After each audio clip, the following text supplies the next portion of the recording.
Hola con todos, bienvenidos a un episodio. Hola con todos, bienvenidos a un episodio más de Al Filo de la Patria. Espero que estén pasando un lindo feriado de Semana Santa. El día de hoy tenemos un invitado súper especial. Nos acompaña Adrián Ortiz, es psicólogo clínico, es un crack en lo que hace. Y pues como siempre, el día de hoy esperamos una conversación de muy alto nivel de cómo funcionan las tecnologías en el área de la psicología, qué innovaciones se han hecho en esta rama y sobre todo tenemos acá un experto que nos va a ir despejando estas dudas. Entonces, Camilo va a iniciar con unas preguntas básicamente de apertura y vamos a ir desarrollando este podcast que va a estar súper interesante.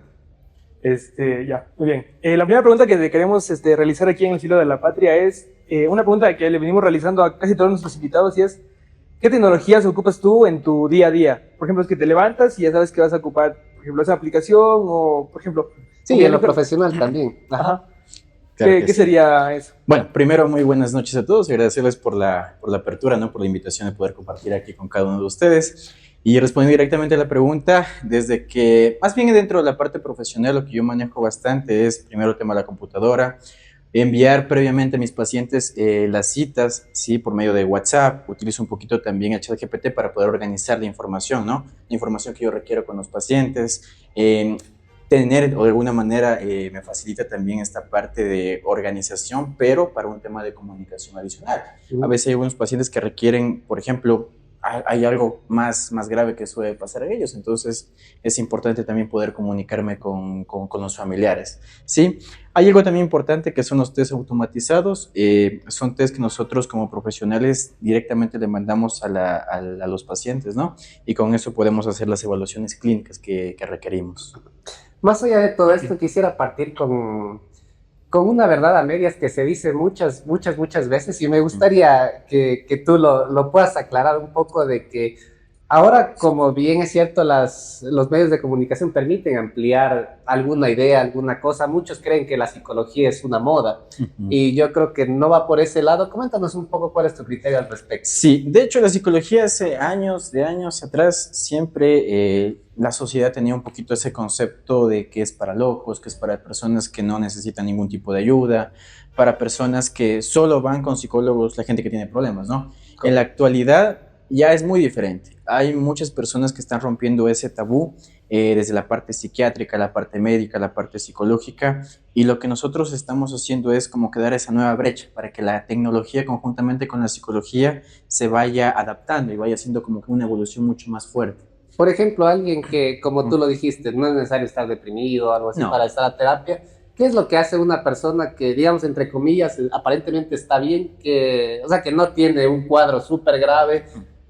¿Cómo le funciona la terapia en ese sentido? Ya, pasamos a dos fases. La primera parte, muchas de esas personas comienzan a primero preguntar a amigos, a familiares, a gente que está muy cercana, ¿no? Buscar un consejo. Buscar un consejo, es lo que típicamente siempre se busca, buscar un consejo, tratar de pedir ayuda, y pasa que esos consejos son experienciales.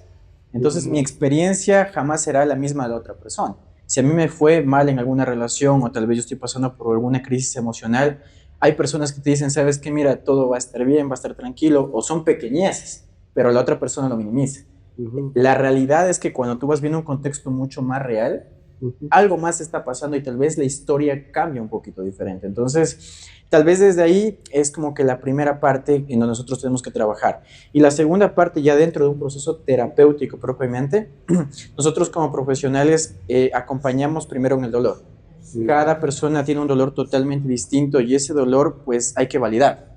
Si no existe validación, no existe tampoco ese rapport que nosotros llamamos. Ese rapport es justamente ese reajuste, esa compañía que la otra persona siente, el carisma, ¿no?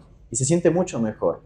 Claro, y digamos como una persona puede ir a terapia siempre, poniéndolo así, o sea, ahora se me podría hacer un símil, digamos, con la salud pública, ¿no? Sí. Digamos, alguien puede decir, alguien que esté viendo este video, pero yo no tengo para ir a un psicólogo. Por ejemplo, cuando uno está enfermo, tiene de buenas a primeras el hospital, porque dice, o sea, voy y es gratuito, llego.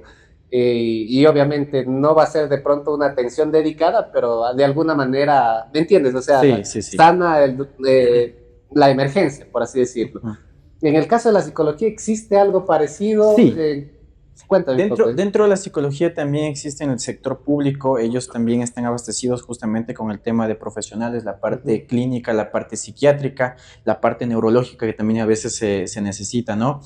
Sí, se toman los turnos, las personas acuden a su consulta, a su cita.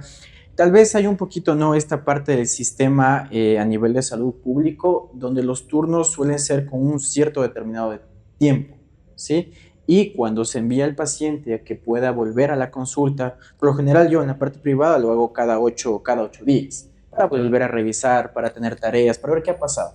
Pero a veces por la saturación y justamente como lo mencionaba Jonathan en el tema de la parte económica que es fuertísima a nivel de país, muchas de las veces las personas o más bien los profesionales los agendan pasando un mes. ¿Sí? Yeah. Y entonces es complejo, es muy complejo porque se necesita tener un acompañamiento y un seguimiento de corrido. Claro. Sí, porque si no existe ese acompañamiento de corrido es muy complicado que la persona pueda mejorar en ciertas partes de su vida. Salvo que tal vez existan problemas un poquito, no quiero llamarles menos problemáticos, pero son mucho más manejables que otros. Claro. Entonces hay personas, por ejemplo, que acuden a centros de salud y esas personas tienen tal vez trastorno de ansiedad, trastorno de depresión, conductas suicidas, trastornos alimentarios que necesitan una atención inmediata. Y lastimosamente, justamente por esta saturación, los turnos se exceden en un mes, 2, 3 semanas. Entonces no hay esa cabida total. Entonces, yo tengo una pregunta. Claro. Por ejemplo, ¿cómo lo planteo? ¿Qué define una persona? ¿Cuáles son los síntomas para una persona que, por ejemplo, yo sé que porque tengo que ir al psicólogo o tengo que ir al psiquiatra? Pero ¿cuáles serían los síntomas para que una persona vaya al psicólogo y para que una persona vaya al psiquiatra? Perfecto. Hay muchas personas que cometen justamente ese error. A veces personas que van directamente al psiquiatra cuando tenían que ir al psicólogo. Ahora, hablando concretamente, de los síntomas, tristeza, este desánimo, la anedonia que nosotros llamamos en la parte psicológica, que es la pérdida de placer, el no sentirse cómodo, los pensamientos que continúan y no me dejan estar tranquilo. Ahí podemos hablar de una parte psicológica. Ahora, cuando existe una evaluación con un profesional y requiere tal vez estos pensamientos son mucho más continuos, me indisponen en la funcionalidad de todas mis áreas emocional, familiar, personal, de pareja, lo que buscamos si el profesional remite a la parte psiquiátrica. Tal vez la persona necesita un tratamiento psiquiátrico y necesita justamente una pastillita no para aliviar el dolor, sino para poder estabilizarlo y conjunto con el trabajo terapéutico, la persona, psiquiatría y psicología lo estabilizan mucho mejor. Claro, o sea, por ejemplo, no se puede llevar, por decir, me duele la cabeza y me tomo una paracetamol y se me pasa. Por ejemplo, he escuchado yo bastante del clonazepam. Ya. Es una... Sí, es ansiolítico. Ansiolítico. Entonces, claro, ahora está muy, por decir, muy normalizado por el tema de los memes que dice, yo no puedo vivir sin la clona. Sí. Entonces, por ejemplo, ¿cómo es para llevar el tema de que el paciente consuma este medicamento y a su vez vaya mejorando? Porque tengo entendido que si, por ejemplo, el paciente consume de más, se vuelve dependiente de ese medicamento. Sí. Primero, yo creo que a la gente hay que indicarle mucho dos temas. La parte médica, la parte psiquiátrica, este medicamento que se da, lo que tú me decías de la clonazepam, netamente puede ser recetado por un psiquiatra. El psicólogo clínico jamás puede recetar, así que más bien mucho ojo para las personas que están recibiendo, ¿no? Claro, y automedicación. Ahora, bueno, la información, como tú dices, se comparte en internet. Sí. Está ahí, alguien le dijo a alguien, tómate esto. Ajá, a mí... No. Claro. No. Oye, y te comento, justo ahora que hablamos de internet y esto de redes sociales, hay un meme que me llama bastante la atención y ya hace un tiempo te quería preguntar esto.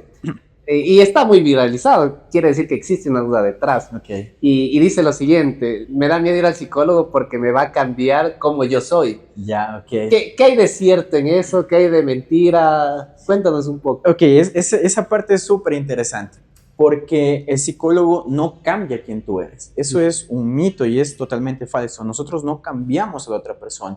Nosotros le damos herramientas para que en base a la esencia de la otra persona pueda sacar nuevas características, sí, más funcionales a la vida y sea mucho más adaptativo. Esa es la gran diferencia. No es que una persona va al psicólogo y nosotros lo cambiamos totalmente. No, pasa que después las otras personas llegan a identificar que hay un cambio porque la persona coloca límites, ya coloca reglas, sabe decir no a muchas situaciones. Claro. Y ahí es cuando la gente dice, te cambiaron, pero realmente no te cambiaron. Claro. Te enseñaron a ti algo que tú anteriormente no conocías, que es a colocar límites, a colocar reglas, y lo vas aprendiendo dentro de un proceso de terapia. Y es muy interesante la adaptación al nuevo estilo de vida. Bacano. Oye, y esto ahora metiéndonos un poco en el tema tecnológico, ahora que hay bastantes asistentes, incluso hay de moda algo fuera del chat GPT y de estas cosas que la gente domina full, especialmente nuestra audiencia. Yo he visto que se ha puesto mucho de moda, no sé si tú has visto, Camilo, también este tema de los asistentes en Instagram o en Facebook, que tipo Claro. hay, y digo asistentes porque de ley están basados en una inteligencia artificial, pero te dicen, habla con el psicólogo tal, habla con el nutricionista tal, habla con tal persona, y te da como que una gama de que tú puedes Sí. O seleccionar. sea, y por ejemplo, me parece que también va analizando la conducta de uno, porque yo tuve una experiencia reciente. Por ejemplo, a mí en mi feed de Instagram, o sea, hace tiempo estaba plagado solo de videos tristes, por decirlo de alguna forma. Sí, y hay un algoritmo ya, ¿verdad? Claro. Ajá, entonces mi feed estaba cargado completamente de ese tipo de videos, y llegó un punto en el que yo, o sea, los mandaba por broma. Con unos panas teníamos una broma, sí, los mandábamos todo el tiempo. Claro. Pero no era con el fin, o sea, no era que ninguno, obviamente todos estábamos siguiendo un proceso psicológico, pero lo estábamos superando y todo, pero me llamó la atención full que llegó un día que yo abrí la Instagram y me Ya. saltó una notificación, o sea, no me dejaba ingresar a Instagram y me decía que necesito ayuda psicológica y tal. Entonces, es súper interesante cómo va analizando. ¿te mandó? Sí, directamente, me mandó y me dijo que busque ayuda psicológica y no me dejaba entrar. Y después de un rato ya se quitó y todo. ¿Qué opinas tú, Adrián, de esa viralización? Yo he visto bastante, Sí. o sea, mucha gente que comparte por broma. Por ponerte un ejemplo, hoy veía un amigo que compartía, quisiera estar flotando sobre el agua del mar. Ok. Aquí tengo un texto chiquito, pero sin signos de vida, así.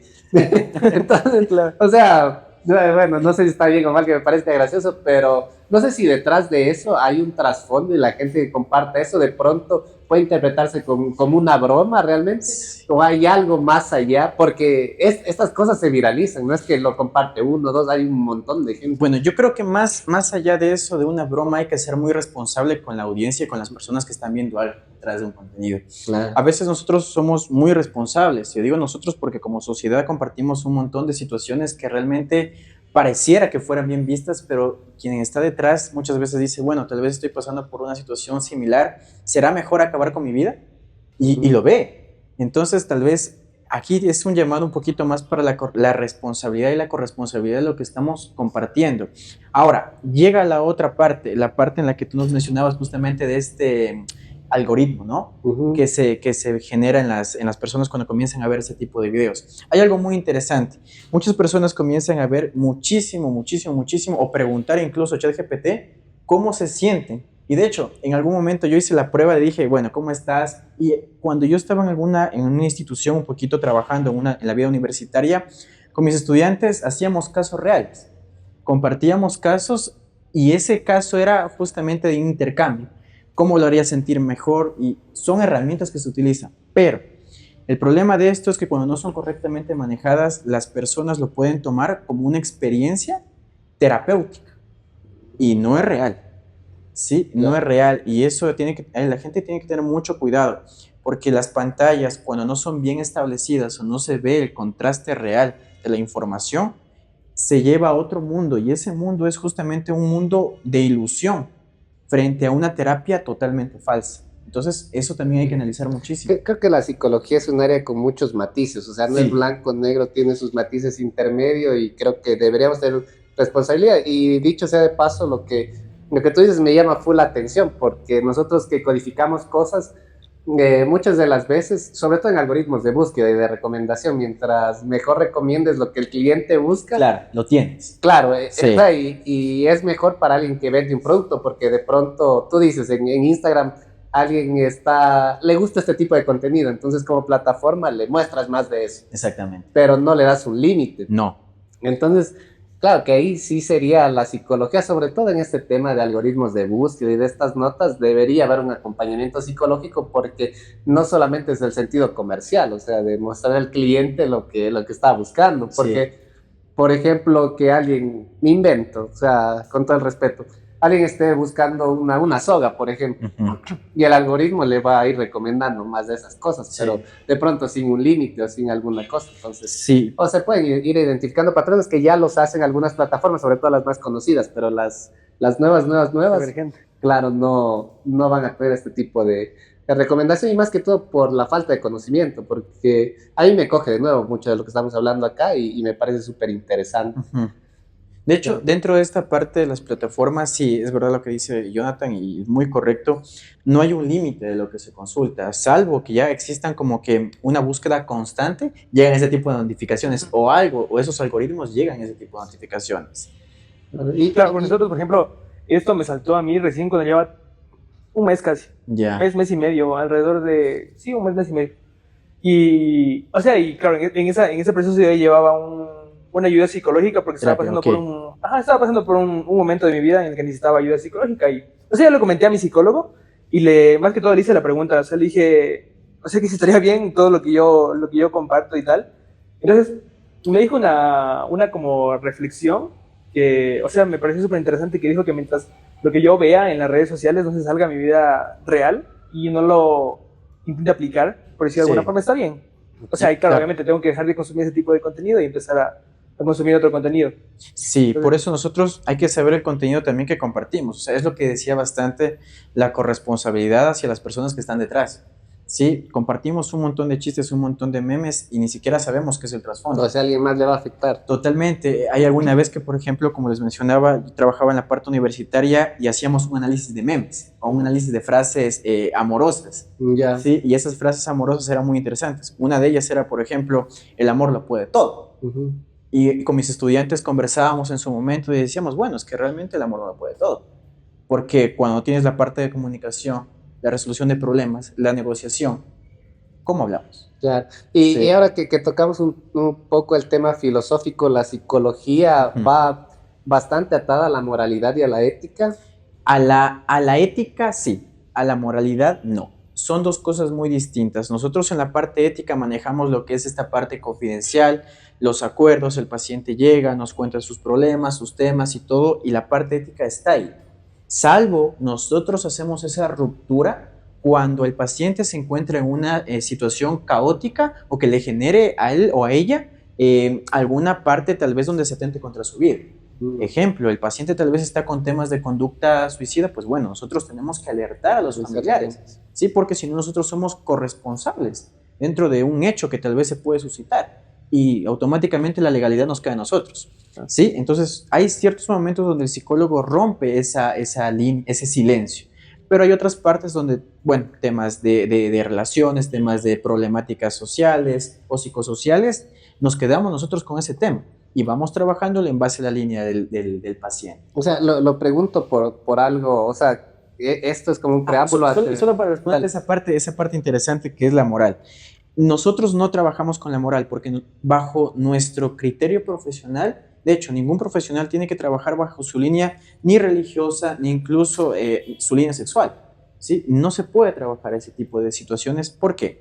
Por ejemplo, si llega a mi consulta un paciente que tiene tal vez otro tipo de orientación sexual, pues adelante, bien recibido, ¿sí? Yo no puedo anteponer mi creencia por encima de la vida o la integridad de la otra persona.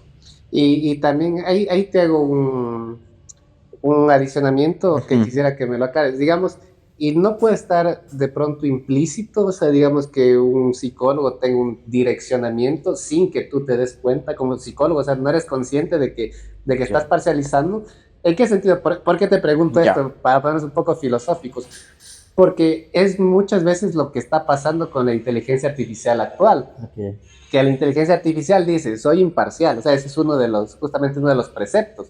Pero uno como profesional, o sea, yo sin ser 100% profesional, sé que está parcializado en muchos aspectos. Sí.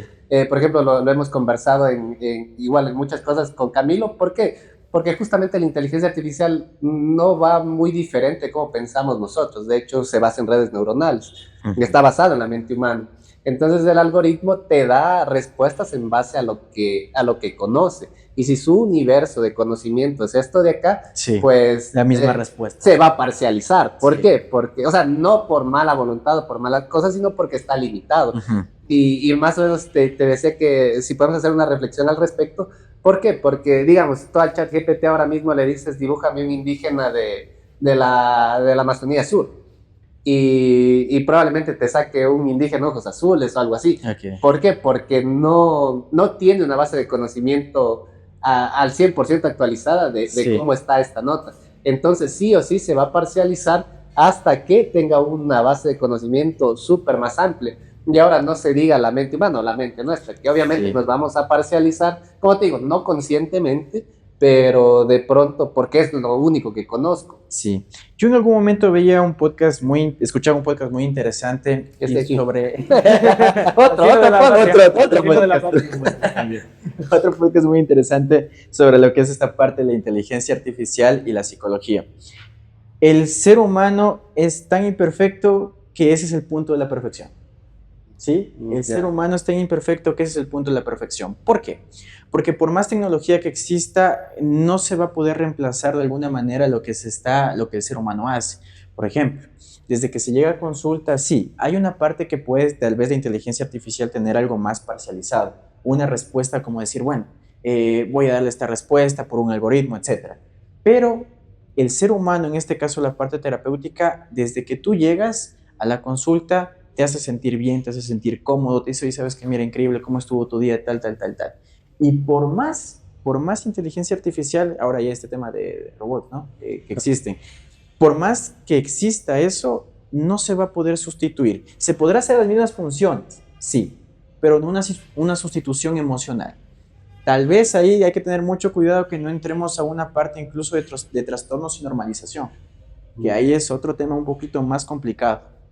O sea, decir, bueno, esto es normal, no tienes por qué estar así. Exactamente. Hay que tener mucho cuidado con esa parte porque yo he visto, bueno, y para contarles, ¿no? Como experiencia un poquito a nivel terapéutica, he tenido pacientes que llegan a consulta y me dicen, ¿sabe qué? Mire, pasó esto, psicólogo. ¿Qué pasó? Me comienza a contar que ha estado viendo Google, ha estado viendo ChatGPT y le lanza un montón de síntomas, incluso le da hasta un diagnóstico final. Y es sumamente irresponsable. Es sumamente irresponsable porque el diagnóstico final hay que ver al ChatGPT como una herramienta, como un complemento, más no como una parte final que dé un diagnóstico para un tratamiento y se encargue de hacer una evaluación de pacientes. No se puede hacer eso. Y justamente lo conversamos con un invitado anterior, el tema de en manos de quién estamos. Por eso te preguntaba esto de la moral y esto de la ética, Sí. porque ahora mismo estamos en manos de los creadores de estas inteligencias artificiales. Sí.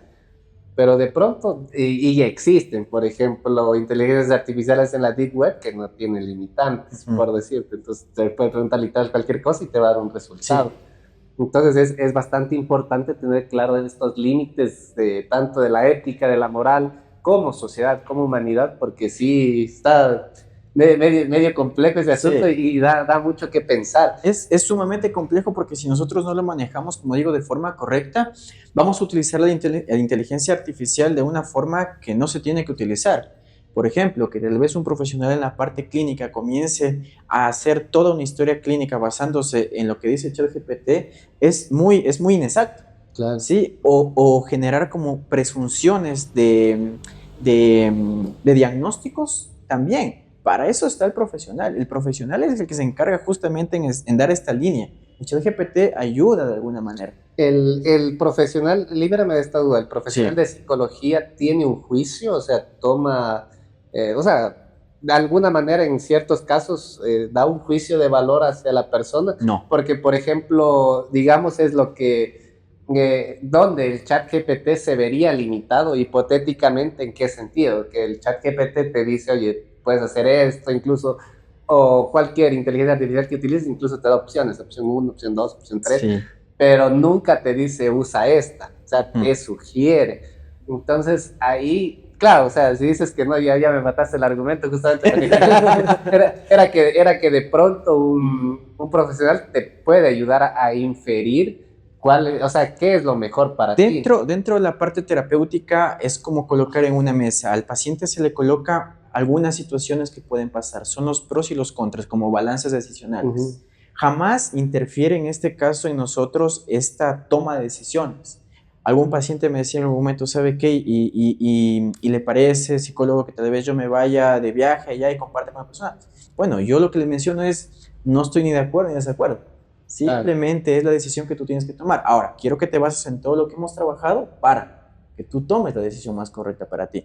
Porque cuando uno interfiere en la parte decisional de la persona, ya interfiere con un juicio, ya hace y emite un juicio de valor. Y eso en la parte clínica y en la parte psicológica no se puede dar. Eso es lo que nos diferencia a nosotros como psicólogos, como amigos y como inteligencia artificial. La inteligencia artificial, por otra parte, te da sugerencias. Claro. Te sugiere y te crea una lista. Te dice, por ejemplo, en el chat GPT, si tú te sientes triste, yo te sugiero que vayas al parque, que converses con tu amigo, que le cuentes a una persona y tal. ¿Sí? Pero son respuestas que no son fundamentadas o el deseo de la persona. Eso es muy diferente. El chat GPT te arroja respuestas sumamente generales, más no lo que realmente es la persona o la esencia del individuo. Y ahí es un poco la diferencia entre esta parte tecnológica y la psicológica. Pero, por ejemplo, ahora, ya que se lanza el tema de que sugiere, por ejemplo, si yo le paso un prompt a GPT, por ejemplo, durante toda la semana me sentí mal, pero pasaron tal cosa y tal, entonces le pongo todo lo que me pasó y me sugiere ir al psicólogo. Ya, entonces ese es, por ejemplo, el escenario. Pero ¿cuál sería, cómo sé yo que tengo que ir o no al psicólogo? Directamente los síntomas. Como lo había mencionado en un comienzo, esta parte de la tristeza, estoy desorientado en mi trabajo, no sé cómo relacionarme con las demás personas, siento que mi cabeza no paran las ideas, tal vez me piden que haga algo, estoy desconcentrado, me vienen recuerdos de algo doloroso, alguna situación en la que ya dejemos la funcionalidad en alguna de las áreas. Esa es la parte principal, ¿sí? Cuando uno pierde la funcionalidad en alguna de las áreas, personal, social, familiar, cualquier vínculo que ya genere algún tipo de problema o que esté interrumpiendo en el día a día, hay que tener tal vez un primer aviso. ¿Sí? Por ejemplo, el tema de pérdida de apetito. Excelente, pérdida de apetito, el tema del insomnio también. Hay que tener mucho cuidado con pacientes que tienen insomnio. ¿Sí? Muchísimo cuidado con pacientes que tienen insomnio porque pueden estar pasando por un tema tal vez de depresión. Claro. Habrá que hacer una valoración mucho más alta. O temas, por ejemplo, de ideación suicida, pensamientos de que ya no quiero estar aquí, ¿para qué estoy aquí? O nadie me quiere. Y realmente, tal vez, hay que hacer ese tipo de valoraciones. Consulta y... Consulta y ahora que hablas de depresión y un poco... Se ha vuelto bastante viral y bastante líquida esa palabra. ¿A qué me refiero con líquida? O sea, la usan demasiado. Sí. Y no sé si es lo correcto, es verdad. O sea, hay mucha gente que dice la depresión, tal cosa. La depresión no es estar triste, la depresión. O sea, mucha gente lo comparte, implícitamente se entiende de que ellos están deprimidos, o al menos es lo que quieren expresar. ¿Qué realmente es la depresión? Para tampoco caer en el cuento de que, o sea, porque tú entras a redes sociales y a veces parecería que medio mundo está deprimido. O sea, ¿qué realmente es estar deprimido para aquellos que también, porque de pronto alguien se asusta?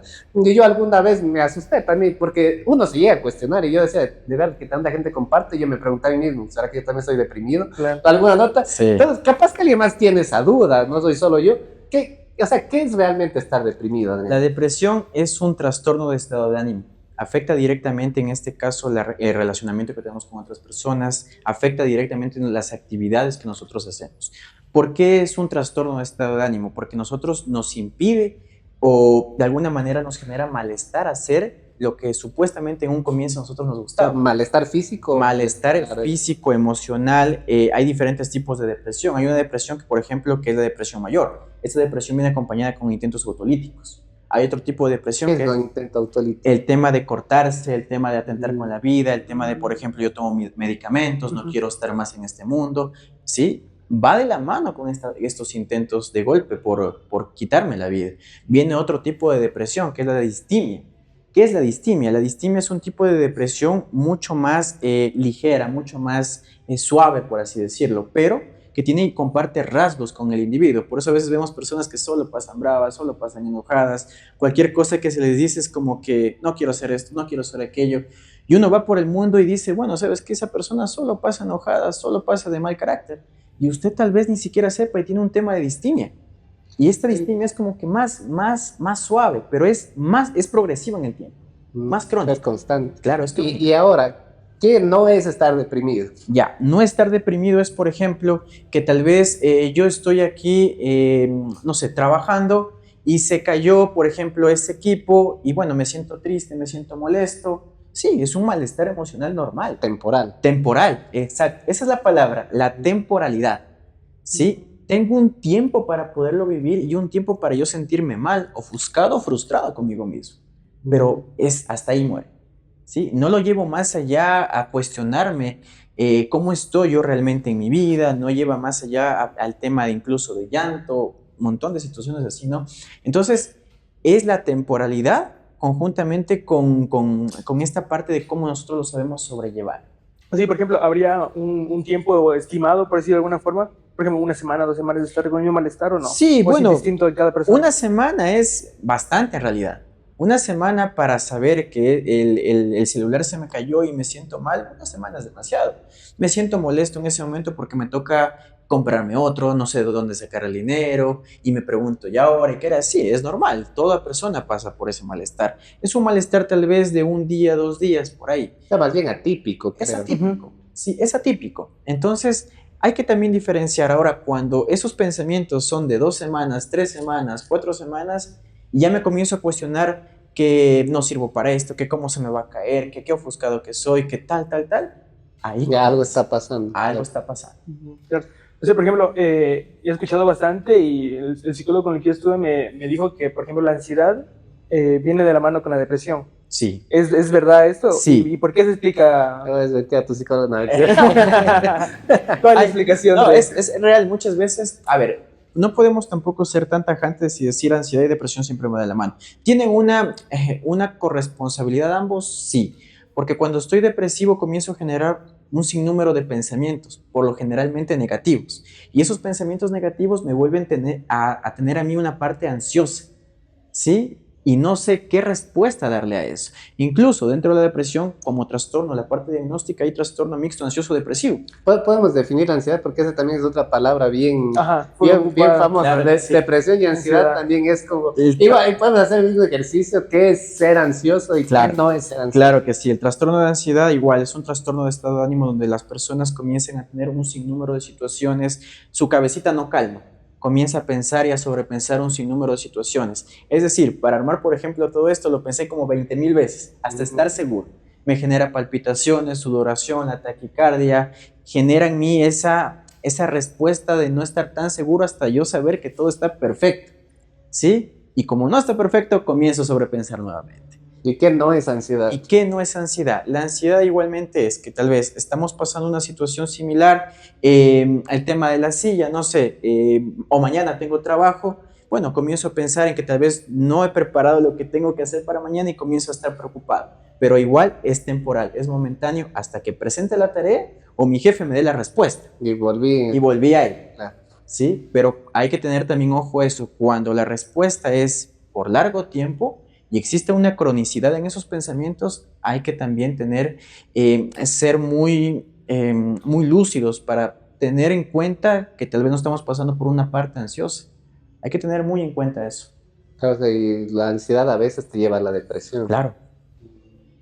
Oye, y te hago una consulta, mira, si mucha gente ahora, a ver, hay muchas cosas que se dan, así las prohíban y digamos está mal, siempre se dan. O sea, una prohibición no es sinónimo de que no se dé. Sí. Mucha gente está tomando el tema de ChatGPT, el tema de asistentes virtuales para hacer terapia. Ujú. O sea, yo sé que eso está mal. Igual, creo que ya lo dijimos hace un momento, no es lo recomendable, pero mucha gente lo hace y lo va a seguir haciendo, o sea, para bien o para mal. Sí. Si tú lo tuvieras aquí al creador de ChatGPT o a San Alman, está aquí sentado con nosotros, ¿qué le sugerirías? Porque hay mucha gente que lo va a seguir haciendo, o sea, y el prohibirlo, el decirlo muchas veces... Genera más morbo incluso. Claro, También. ajá. Entonces, si tú no tuvieras al creador del ChatGPT, a San Alman, o lo tuvieras a Sergey Brin de Google, no sé, ¿qué les dirías? ¿Qué deberían incluirle o qué deberían quitarle? O Lo qué... que yo le diría, por ejemplo, es que tal vez coloque cierto número de búsquedas, que exista una limitante. ¿Ya? Tal vez entre 5 o 6 intentos y sean lo suficientes. ¿Por qué? Hay muchas personas que están detrás de la pantalla y que suelen ser también hipocondríacas. ¿Y qué es hipocondríacas? Estas personas que comienzan a revisar constantemente y todo lo que les aparece lo tienen, supuestamente. Entonces hay que tener mucho cuidado también con eso. Tal vez esa sea mi recomendación, ¿no? Decirle que exista un cierto limitante en las consultas, específicamente en salud mental. ¿sí? Para que no se llegue a ser como una parte de sesiones terapéuticas donde la persona realmente no está aliviando nada. Okay, ahí sí, tiene que pensar fuera el que hace el algoritmo, porque ahora te doy la vuelta a la tortilla y te lo pongo de nuestro lado un poco más técnico. Sí. Por ejemplo, si me pides eso, de entrada te digo, qué difícil, hermano. Sí, sí, sí. ¿Por qué? Porque, digamos, ponte en el puesto de un estudiante que necesita preguntarle, necesita clavarle clases, casos hipotéticos. Claro. Digamos, algorítmicamente, ¿cómo me doy cuenta de que una persona que me está preguntando o es estudiante o es una persona que necesita? O sea, hay muchos factores, pero me parece bacano, o sea, me parece bacano cosas que hay que considerar y pues ahí para que la audiencia también lo vaya procesando y vaya viendo que no es tan fácil. Hay cosas que se deben hacer, que se pueden hacer, hay cosas que se salen realmente de las manos tecnológicamente hablando. Y psicológicamente. Claro, por ejemplo, por ponerte algo, digamos ahora con esto que hizo Elon Musk con Twitter. Por ejemplo, tú entras a Twitter y ya no tiene límites. No. O sea, te puedes insultar, ya no está censurado. Entonces, justamente, alguna vez yo decía, no es tanto por el tema de censura ni de apertura, no es ni siquiera un tema ideológico, sino de pronto un tema económico. ¿Por qué? Porque a veces censurar, lo que tú decías, limitaciones, trae consigo más gastos para la empresa que provee eso. ¿En qué sentido? O sea, solo lo doy como feedback y como tema vario. Por ejemplo, Elon Musk hace esto, ¿por qué? Porque antes, por poner un ejemplo, Twitter funcionaba con 1000 empleados, ahora funciona con 100. ¿Y por qué? Porque, digamos, siquiera unos 100 o 200 empleados se encargaban de ver el contenido, de censurarlo, de bajarte la cuenta, de procesar los casos. Al poner la libertad por en medio, quitaste los validadores, evitaste contratar a esos empleados y abriste todo. Entonces, a veces es más fácil la libertad. Claro que en el tema mental es un poco complicado y como te decía, hay matices, o sea, hay grises de por medio y no es todo blanco-negro. O sea, esto es solo como backup técnico para que ustedes sepan que tampoco es tan fácil hacerlo del otro lado. O sea, claro. Es bacán. No, uno como psicólogo lo que trata es justamente es de cuidar la salud mental de las personas, pero hay cosas, por ejemplo, que la tecnología no tiene todavía ese límite. Claro. Y la parte mental, nosotros también como profesionales tampoco no podemos, pese a que luchamos, ¿sí? Pero más bien lo que yo trato de ver un poquito es la tecnología como un aliado. Creo que eso también es fundamental, que la tecnología sea un aliado. No sé, es absurdo decir que ahora en esta época, en esos tiempos, no debería existir un ChatGPT, para nada. Consulta y digamos, y me pasa mucho con gente, sobre todo de nuestra edad, de pronto Camilo mismo, a pesar de que Camilo es mucho más joven, lo ven como un aliado, como una herramienta. Sí. ¿Por qué? Porque la inteligencia artificial, como la conocemos, en la accesibilidad que la conocemos, nace prácticamente a finales de pandemia. O sea, el ChatGPT ya con una versión más o menos similar a la que tenemos actual, estamos hablando de 4 años atrás. Entonces, de pronto vemos, sí, la tecnología como un aliado. Ahora, ¿qué concepto tú tienes para aquellas personas que ya nacen con esa herramienta y ya no lo ven? O sea, porque, por ejemplo, a mí, no sé si estoy en lo cierto, pero a mí se me hace muy fácil interpretar las cosas cuando hay comparativas en mi vida. Por ejemplo, yo digo, oye, antes se hacía así, ahora lo hago así. Y lo hago mucho en el trabajo. De hecho, a veces cuando no me sale de una manera, yo digo, voy a intentar de otra manera. Pero entra una generación que ya no conoce esa otra manera. Entonces, de pronto ya no lo ve al ChatGPT o a estas herramientas como un aliado, ya lo ven como un universo como un todo. ¿Qué recomendaciones ahí? ¿Hacia dónde crees que vamos en ese sentido?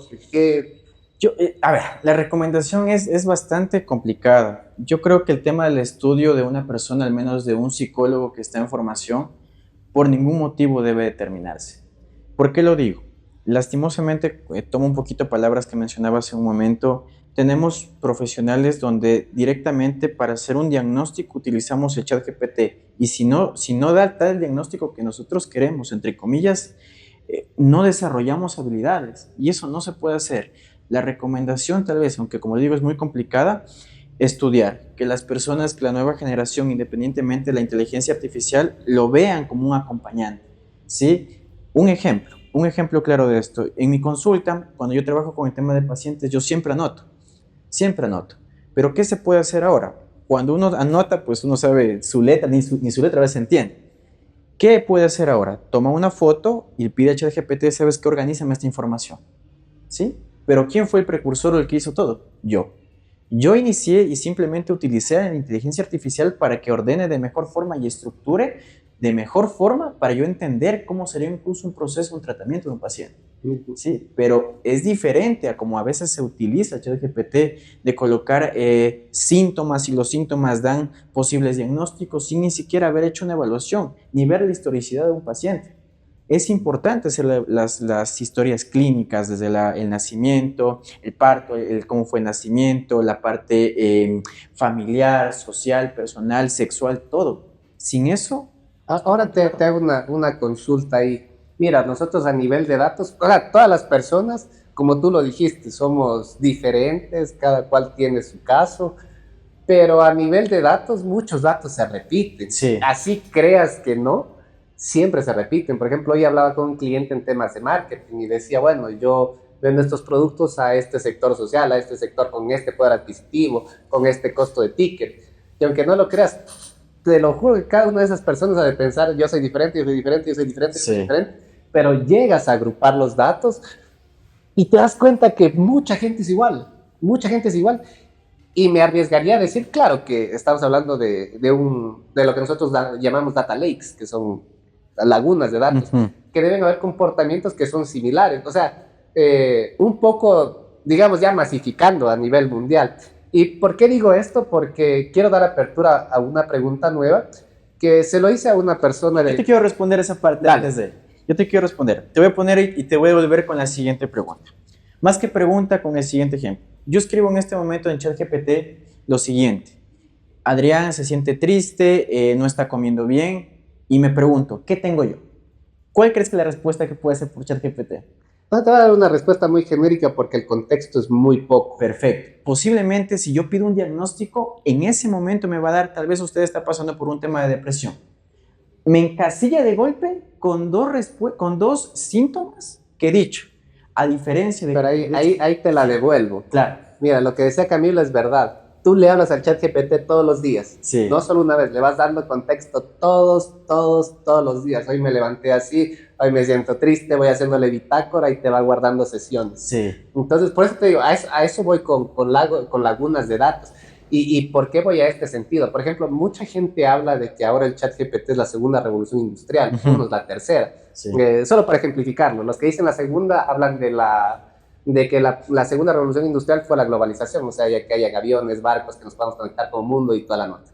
La tercera revolución industrial, o segunda, es debatible, es este tema de la inteligencia artificial, que nos permite llegar más allá, llegar más lejos. Lo ponía de ejemplo con un ingeniero civil, justamente Milton, el invitado anterior, y le decía, mira, mucha gente, justamente yo asistí a un debate con gente del MIT, y estos manes ponían un ejemplo bastante bacano.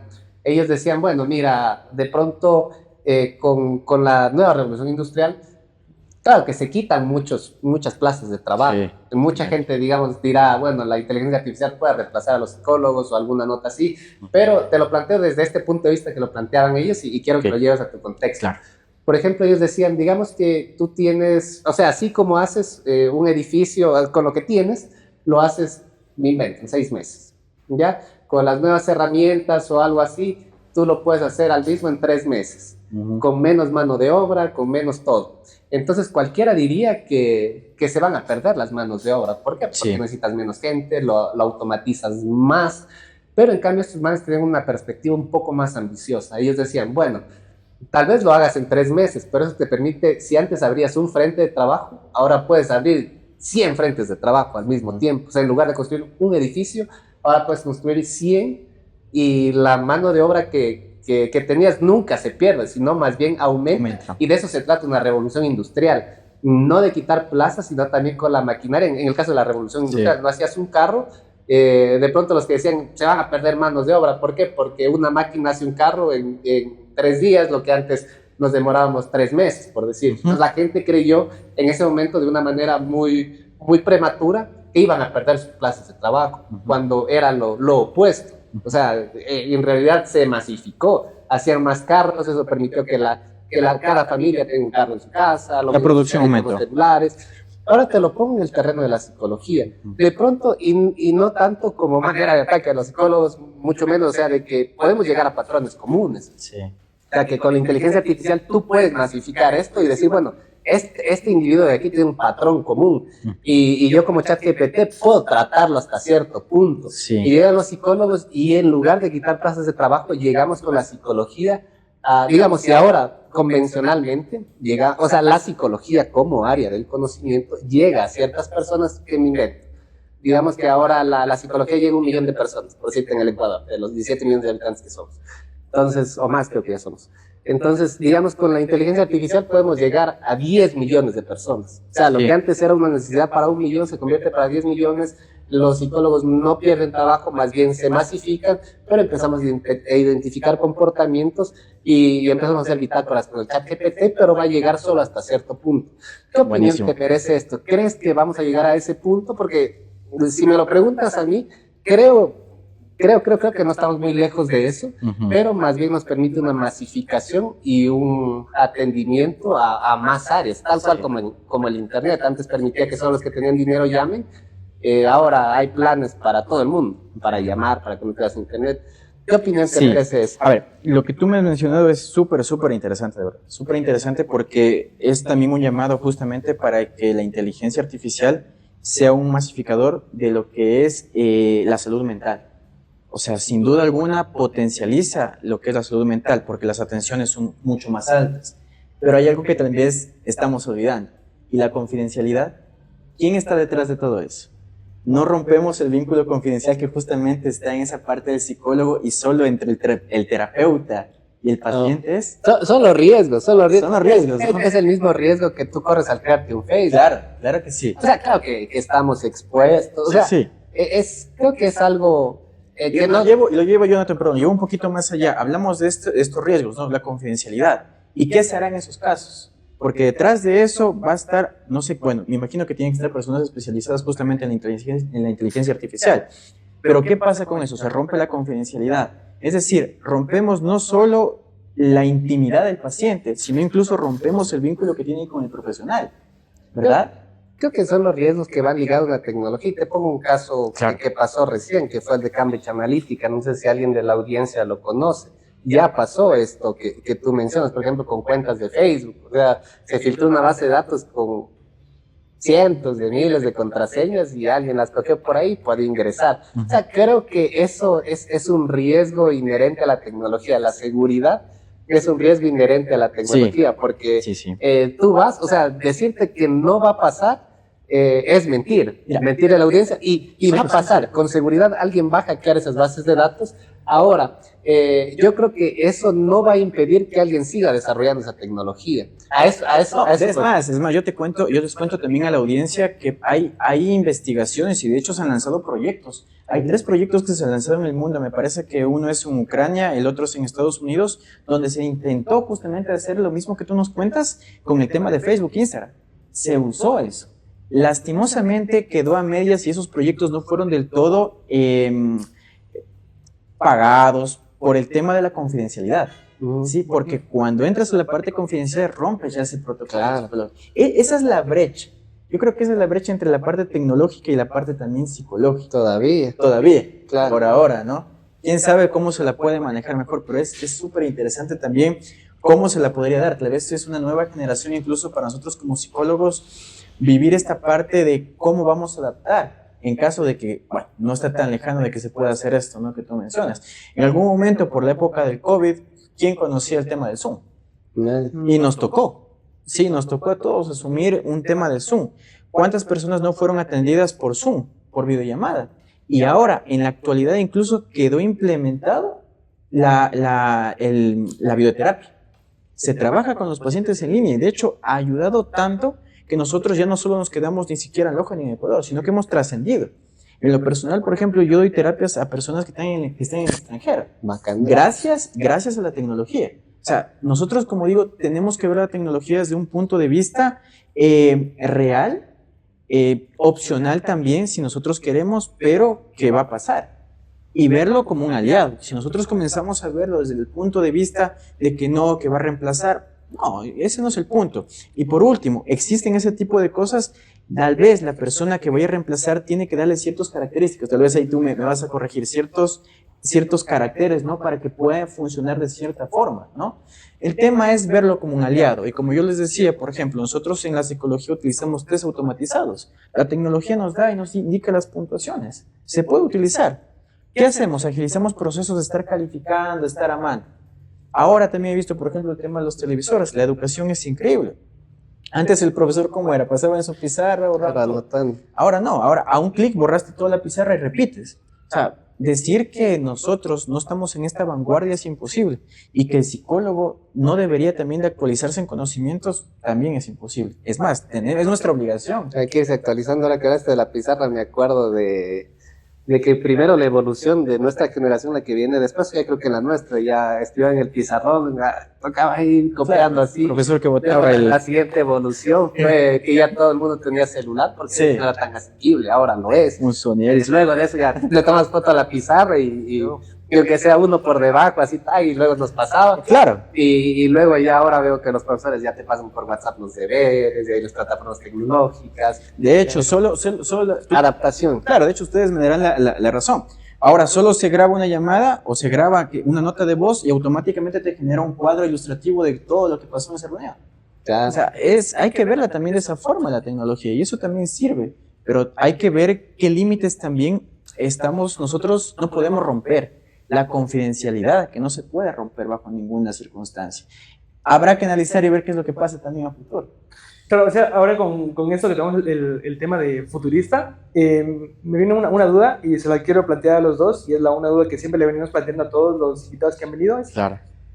Cada uno en su rama. Entonces, por ejemplo, en la rama de psicología, ¿cuál piensan que sería el futuro de la psicología teniendo en cuenta GPT o cualquier inteligencia artificial? ¿Piensan que va a sustituir, ya por ejemplo, teniendo en cuenta todo ese tema de la confidencialidad? Supongamos que todas las inteligencias artificiales, todos los dueños se ponen de acuerdo y van a respetar ese tema de confidencialidad. Entonces, por ejemplo, ¿cuál piensan que sería el futuro de la psicología? Ya. Haití, Jonathan, ¿cuál sería para ti? Estaba leyendo un libro de Nexus, que es inteligencia artificial que va desde la edad de piedra hasta la modernidad. No quiero ser fatalista, pero estamos ante un escenario bastante complicado de que no sabemos todavía controlar la inteligencia artificial como humanidad. Entonces, esto abre la puerta a muchas cosas. Por ejemplo, este libro habla de muchas cosas. Y para simplificar el ejemplo que puso Adrián, por ejemplo, ahora grabas una nota de voz, te hace un mapa conceptual. Mucha gente de la audiencia no sabe que eso existía, si hay cómo hacerlo. Sí. Y es decir, la inteligencia artificial es tan amplia que hay muchas cosas que todavía no sabemos a dónde van, incluso militares, civiles y toda la nota. Concretamente en el tema de la psicología, creo yo que, no sé, o sea, para ser futurista y hacer interesante, creo que va a haber un debate interesante entre naciones por saber cuáles son los límites de ética y moralidad y parcialidad de las inteligencias artificiales. Es por ello, no creo que China de la noche a la mañana haya lanzado su IA solo porque querían tener su IA, sino porque todo el contexto parcializado era de Occidente y de Oriente no tenía nada. Entonces, yo creo que va por ahí. El tema psicológico, sobre todo, va a haber como que una decisión importante de los países en el tema ético, en el tema moral, y eso subsecuentemente va a ayudar a la masificación de la psicología para bien o para mal. Pero yo creo que en ese sentido sí debemos evitar lo más posible en que esa psicología sea parcializada. Va a llegar masivamente, que ya lo mencioné hace un momento, va a llegar. Lo único que yo me pregunto y le pregunto a la audiencia, ¿cómo va a llegar? ¿Va a llegar parcializada? ¿Va a llegar abierta? ¿O va a ser justo? Eso yo creo que más bien, en lugar de contestarte, le pongo una pregunta a la audiencia y me queda de duda. Chévere, yo me quedo muchísimo con esta parte que tú decías sobre la madurez emocional. Yo creo que en la actualidad uno de los problemas más grandes, y para responder la pregunta también, uno de los problemas más grandes que es por el uso y el abuso de la tecnología. ¿Sí? Si dejamos un poquito que esta parte se normalice muchísimo, que en algún momento, como dijo Jonathan, se va a normalizar, vamos a tener una visión mucho más futurista, que sea interesante, la pregunta tal vez es, ¿hasta qué punto vamos a permitir que la tecnología controle de cierta manera las vidas, ya las vidas, la humanidad? ¿sí? ¿Hasta qué punto voy a depender también de que mis emociones estén en la raíz de un aparato, de un artefacto?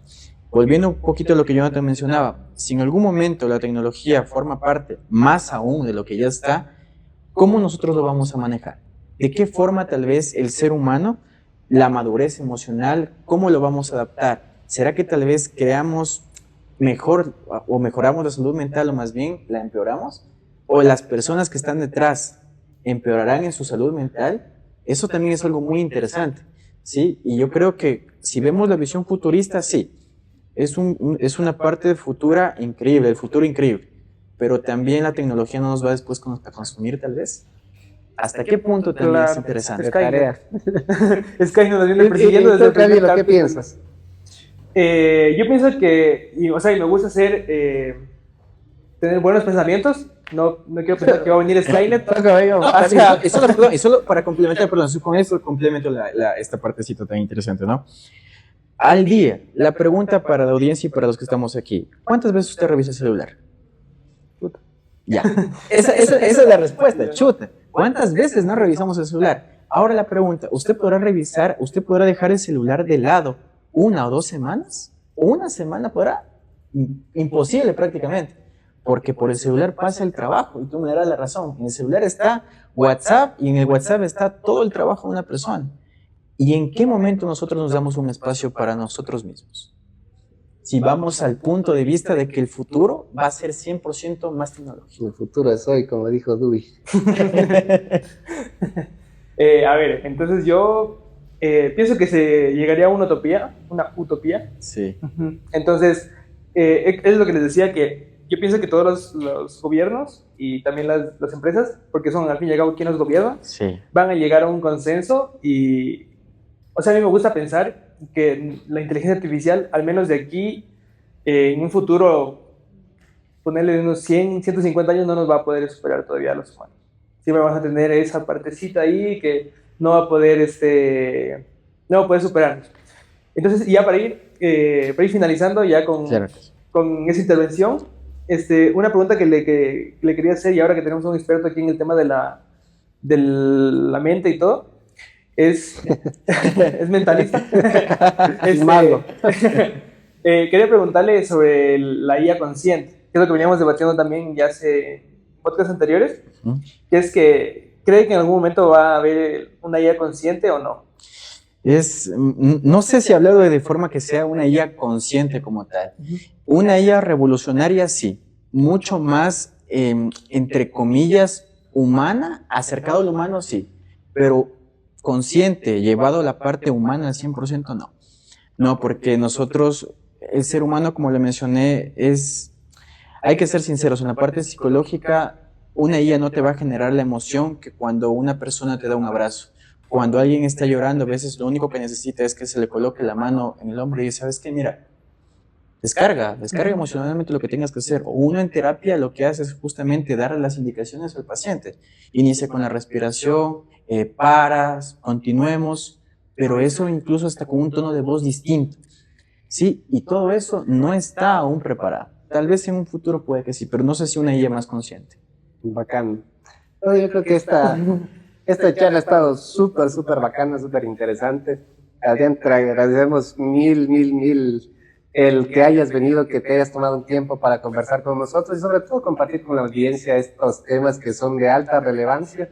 Que de pronto mucha gente quiere preguntar y tiene vergüenza, o esa diferencia que hemos hecho entre ansiedad, estrés, depresión, tristeza. Creo que es muy importante incluso para traerle calma a ciertas personas que pensaron que estaban deprimidas o lo contrario, digamos, ponerle una alerta a alguien de que necesita acudir a un profesional. Entonces, Adrián, quisiera que despidas el podcast, no sé, dando un mensaje a estos, sobre todo a los jóvenes que de alguna manera nos ven y que quieren seguir esta rama de la psicología, que quieren estudiar esto de acá. Claro que ¿Y qué les sugerirías o cómo yo puedo identificar que quiero ser psicólogo? Claro que sí. Bueno, primero agradecerles a ustedes por este espacio maravilloso. De verdad me ha encantado compartir, hablar, ¿no?, de este tema tan interesante, la psicología, la nueva industria, la tecnología. Es espectacular. A las personas que están viendo el podcast, pues nada, agradecerles también a ustedes. Se quedan con dos profesionales excelentes en esta partecita, así que sigan viendo los podcasts.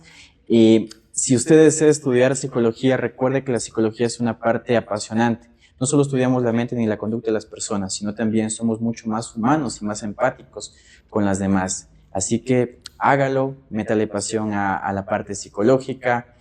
Para poder ser psicólogo, primero rompa sus traumas, sus problemas, sus silencios. Cuando usted trabaje en eso, créame que va a ser uno de los mejores profesionales. Primero partimos de uno para poder ayudar y enseñar al resto de personas. Así que nada, muchísimas gracias por ustedes, por este día, ¿no? Increíble. Bien, Adrián, muchísimas gracias. Muchísimas gracias. Gracias a la audiencia, a todos. Los esperamos en el 5º episodio. Recuerden suscribirse, activar la campanita para que les notifique cada que subimos este podcast. Por ejemplo, lo hemos estado haciendo los domingos y pensamos seguirlo haciendo así. Dejen sus comentarios de quién quisiera que venga en el siguiente episodio. Y de nuevo, una y mil gracias a Adrián por compartir aquí. Hasta la próxima. Gracias. Chao. Oye, creo que nos encerraron.